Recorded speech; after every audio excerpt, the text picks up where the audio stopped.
the ability or qualities of benefiting sentient beings are rather very similar, but when it comes to benefiting self, it is very different. Now let's look at this one, how the benefiting self is very different. Though this is true indeed, whatever difference lies between the earth and an atom or else between the water in the sea and in the ox hoofprint is different, is the difference between a Buddha and a Bodhisattva. 一称这个未称啊，就是一粒未称的话呢，那就是面积上就是有很大的这个差别。或者是我们整个大海的水和牛体积这个 it has great difference. But when it comes to a sea and an ox hoofprint, the water that an ox hoofprint could contain is of grave difference. The emptiness of bodhisattva, the emptiness that bodhisattvas realize realized and arhats realized have a great difference, just as the sea and water in an ox hoof print. And over here it talks about the bodhisattva's quality is quality of benefiting self is of great difference of the bodhisattvas. The 10th Bhumi Bodhisattva, over here the bodhisattva refers to the 10th Bhumi Bodhisattva.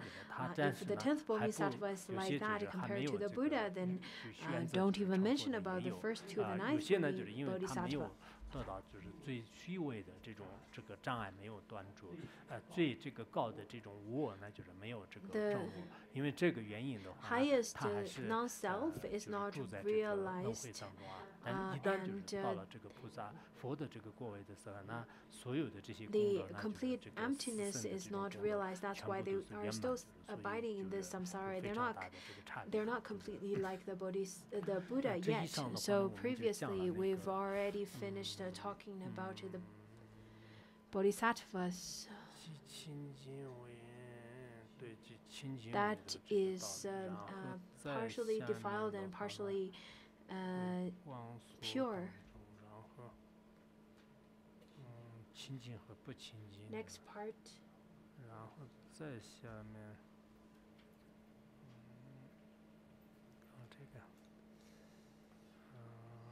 下面可能明天的课 So from tomorrow's class, in fact, it talks about. 明天我们的课的话呢，原来发往如意宝可能 in fact, in next 气的地方呢，应该是明天的课结束的时候从那个地方吧。 will include the content where during which Ponsogo Rinpoche's teaching is where Ponsogo Rinpoche passed into parinirvana.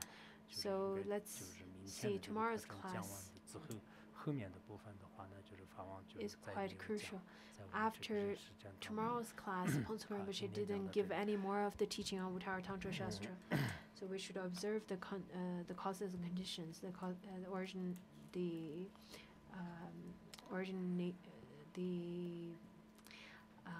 conditions. So